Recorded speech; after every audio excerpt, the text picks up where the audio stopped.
Hello everyone, it's Allie from Titan and thank you for joining me here in this very special video. Now as you all know, today is the official release date of 2021 top Star Wars Stellar Signatures, and here with me today in a pre-recorded interview do have one of the Jumbo sketch artists joining us, Mr. Dan BERGREN. Now Dan BERGREN has been doing wonderful work for Star Wars and other sets for years, and I'm so happy to have him here. Now, this is my first time using this software, so if I jump around, I do apologize. I know we do have this duck logo up there, but it's cute. Just ignore it for the time being. But so happy to be bringing you this interview with an artist here today to celebrate Star Wars Stellar's release dates. So here we go. Hey, Dan, welcome, and thank you so much for joining me here today. How are you? Oops, I have to unmute. Thank you. Doing. Am I on now? Yes, now it's all good. Sorry about that. Hi, Allie. Thank you. I'm fine. How are you doing? I'm good. I would be much happier if we had a case of Stellar to open. It seems like Topps had some issues sending it out. Yeah. I know 3 different distributors that didn't get theirs in on time to ship it out. So we do have a case coming tomorrow. I'll keep you guys, you viewers, updated on whether I'll be able to open one up on Friday, because I want to make sure that our other case gets shipped out before we run that draft we have this upcoming weekend. So I'll keep you guys in the loop, but right now we're not going to be checking out a case today, but of course do still have this special event for you all. But yeah, I love the festive decor. I love it. Merry Christmas, everybody. Merry Christmas. But also, have a few questions to get on into with Dan. I do have a cheat sheet down here for you guys wondering why I'm looking over in the corner. But I do have some questions concerning like your process, making the Stellar sketches, what it's like interacting with Topps, with not only Stellar, but just regular sketches. I know you've kind of been out of doing that for a while because you've been very busy with the Living Set. But first things first, want to get started here. To my understanding, Topps provides you with a list of characters, and this year they added some vehicles that they want you to create art for Stellar. But I'm wondering, how much control do you have over like the version of the character? Like I know in the checklist, is this year's checklist was published with the individual sketches and the artists. I did see that you do have an Anakin. Like, do you get to pick whether you want to have young Anakin from the Phantom Menace or, Padawan Anakin from Attack the Clones, Clone Wars version Anakin? Like, do you get to choose, or does Topps let you know exactly what they want? Yeah, they do. They did send me a list of characters, and I believe it just said prequel Anakin. Okay. So I was free to choose which version of Anakin from the 3 prequel movies that I wanted to do. Other than that, I didn't do any vehicles or props or anything like that. I believe that all of the characters that I did on my cards were on the list.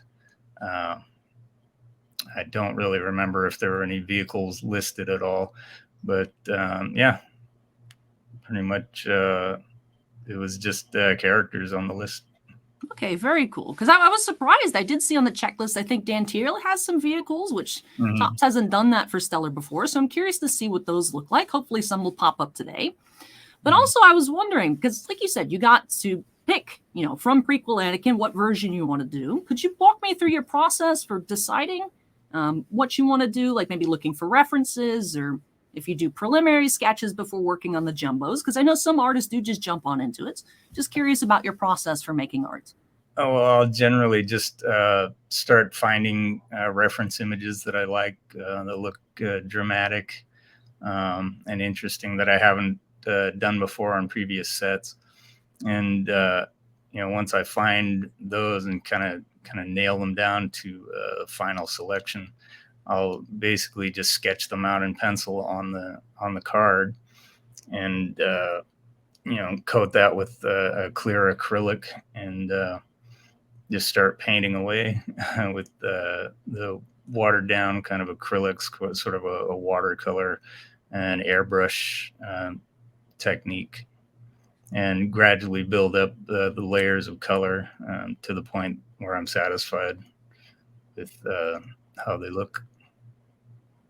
All right, very cool, very cool. Now, I know you've been on a few projects like this before. I'm actually very thankful to own a few of your 2019 Stellar Jumbos. But I also believe 2019 WWE Transcendent, you did the Jumbos there as well. Please correct me if that's the wrong year. But this year, of course, sorry. I'm sorry, those were just the WWE Transcendent were just the standard size. Oh, they were standard size. Okay, I didn't know that. Thank you for correcting me. Now, what challenges did you face with this year's Stellar as composed to any of those other projects, if any? And how is it different? Because I know it was a surprise to a lot of us that Topps went with the horizontal jumbos this time around. Did that make things more difficult for you, or how Yeah, did it go?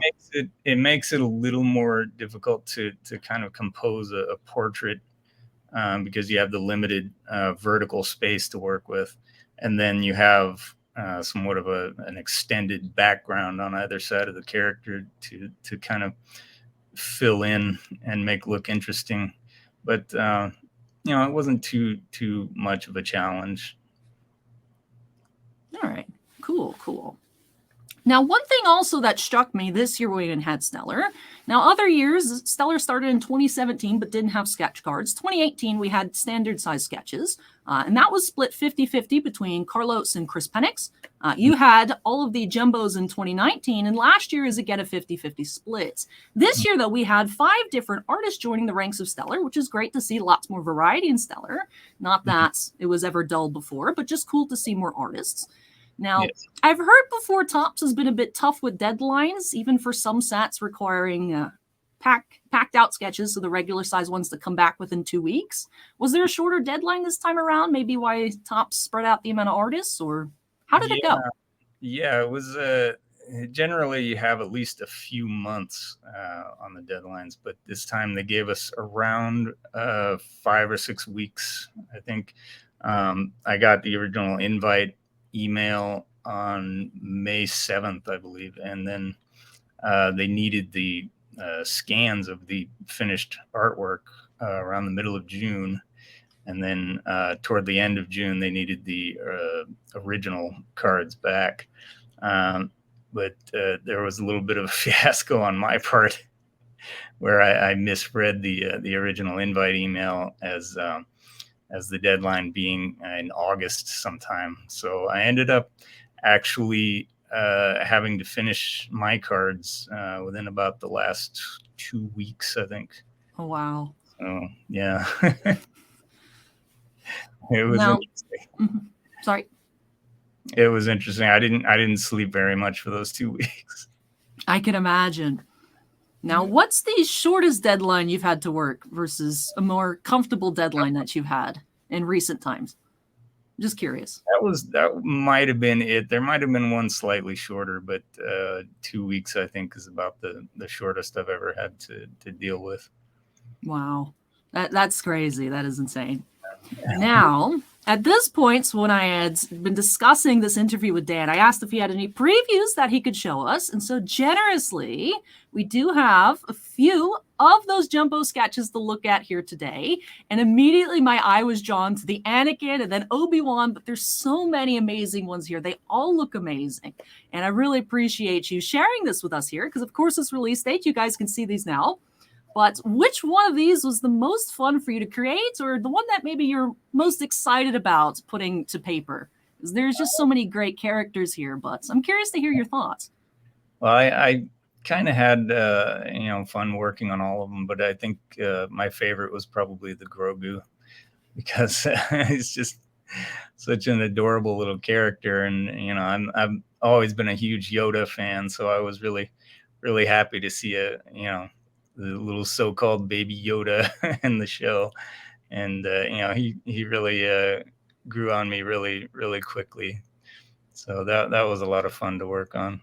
Yeah, he's definitely adorable. One thing I noticed, especially with the ears, it helps fill up more of that horizontal space. So that's definitely great on Topps' part to have Grogu and Yoda, of course, here in Stellar. But all of these, excuse the pun, are absolutely stellar works. And I hope that I can get my hands on one, maybe two, maybe more than that this year.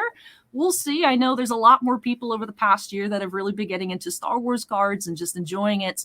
And I'm excited to see people be super excited about seeing all of these sketches. And of course, all the other artists' sketches as well. So definitely, you always do such amazing work. I have so many sketches of yours, but I'd love to own more, and definitely would love to add some of these to my collection. Now let's go back to this view here. All right. I know everyone's like, no, bring the sketches back, but we have another question to get on into. Now, of course, Now, time has been moving quickly, so when I wrote out this question, I said several weeks ago, but it might even be several months ago at this point. But unfortunately, Topps has lost the WWE license to Panini, so we're unfortunately probably going to be seeing the sad end of your work with the Living Sets in the coming months, start of 2022 perhaps. Of course, I'm really hoping that maybe Panini will reach out to you, or Topps can find some other avenue, of course, that we could see more of your art. I'm sure you can't talk about that at all, but in the meantime, I'd like to hear a bit about what it's been working on, that WWE Living Set. Maybe what was your first reaction to being invited for the project? What it's been like working with the wrestlers' images. Like, are you a WWE fan, or you've had to really like look around for references? Like, how comfortable are you with the subject, and what has it been like? Well, I was kind of into the old WWF thing when I was really little. Back in the 80s, and I kind of got out of it as I got older, and it eventually became WWE. But I was pretty happy to get the invite for the Living Set. I think that was the beginning of December in 2019, and they basically said that they would need 2 cards a week for 2 years. So, that's how long the contract was. So it's been about that, and I just recently finished a revision on the last card, and turned it in to the editor. And so I think they'll be releasing new cards through sometime next month. Okay. Which will probably be the end of it. I haven't heard anything from Panini so far, but you never know. Yeah. I hope that they do reach out, because definitely I'm not a WWE collector, but I always stop and stare at all the new images when they publish, and they're all amazing. I've seen a few that I've been really tempted. Like I said, even though I'm not a collector, I've been tempted to grab them. So definitely, if Panini doesn't reach out, they're definitely missing out. But glad to hear that it's been a fun experience for you. And it does seem like, if the contract's running out, I don't think Topps had it planned to lose the WWE license. I think that probably caught them by surprise, but that was definitely sad to see that go to Panini. Not sure when they're going to be releasing products, but I know Topps does have some products scheduled through the end of January. So we might start seeing Panini stuff as early maybe February, March. I really don't know. But with that did finish up all the questions that I have here for you today. Thank you so much for joining me. I really appreciate it, especially on such short notice. And I hope that everyone watching did enjoy the insight provided here. Now, do you have any social media links that I can put down below for viewers to find you, maybe an Instagram or so? And also, would you be able to clue us in maybe on any projects we can look forward to finding you in 2022, maybe some upcoming sets, or just anything vague that maybe you can't talk about? Well, I don't really have any new official sets coming out. Again, I haven't heard any word from Topps yet, but you never know. But my Instagram is all one word, Dan BERGREN Art. Twitter, I'm at Dan BERGREN _art. And on Facebook, I'm at the Art of Dan BERGREN. All right. Thank you so much for sharing, all of you out there watching. I'll go ahead and put those links down below, so make sure to go check them out. Whether you're a Facebook, Twitter, Instagram user, or all of the above, make sure to go check out Dan's posts and keep up to date with all of his new work. So thank you so much for joining us, Dan. I'm going to go ahead and swap back to this full view. I really appreciate it. And with that does complete our first interview with an artist here today. I really hope you all enjoyed this special here for the release of Stellar Signatures. If you guys would like to see future interviews with other artists here on the channel, go ahead and let me know in the comments section down below. But in terms of today's Stellar-related contents, this is sadly going to be the end of it. So I really hope you guys enjoyed this interview. Like I said, make sure you go check out Dan's work and his socials. Hopefully, we'll see one of his jumbo sketches on Friday. And if not on Friday, then hopefully for our Christmas draft this upcoming Saturday night. Oh, I'm so excited for that. Hopefully we see some awesome cards. But with that, I think that does conclude this video. So if y'all enjoyed it, don't forget to go ahead and hit that like button. Comments for me, like I said, would you like to see more of these interviews? Let me know in the comment section down below. And of course, if you're not yet part of the Titan Cards family, I'd love to have you join us. Make sure you go ahead and hit that subscribe button. Also, before I get on out of here and into some different product previews, like I said, this was pre-recorded, so I probably will be in a different outfit later today. I mean, at least I'd hope so. But before I get on into those, do have to give a big shout out to all of our channel members. Thank you so much, you all, for going above and beyond with your supports. Bossman and I truly do appreciate it. We do have 12 Black Label fans: Andon, Bounty Hunter Breaks, Chris Rivers, Devon, Epicenter Gaming, Fails Tales, Kira Soltari, Mark Mardini, MT, Sean F, Stephen Olivo, and Stephen Bly. We also have 9 Gemmint fans: Marco Verrer, Dusty Archuleta, J.H. Geek, Michael C., Michael Bigelow, Ryan Michaels, Scorecard Collectibles, Shin Nafsen, and William Hastings. But thank you so much again to all of our channel members, and all members do have their names shown on screen at the end of every video. But thank you so much, you all, for tuning in with me here today. Like I said, this is my first time using the software. I hope you guys enjoyed the different views. Hope you guys enjoyed checking out those special previews. And I hope you all will join me for whenever we get to open up Stellar. Like I said earlier on at the beginning, we'll keep you guys updated by posting that event and also pinning a comment down below if we get confirmation. Because as I said, don't want to go ahead and open up a case for the shop and then not have a case for the draft this weekend. So once we get confirmation that that other case has shipped, I'll go ahead and schedule that event for hopefully on Friday. Well, that'll do it for me here. Thank you so much for watching, everybody.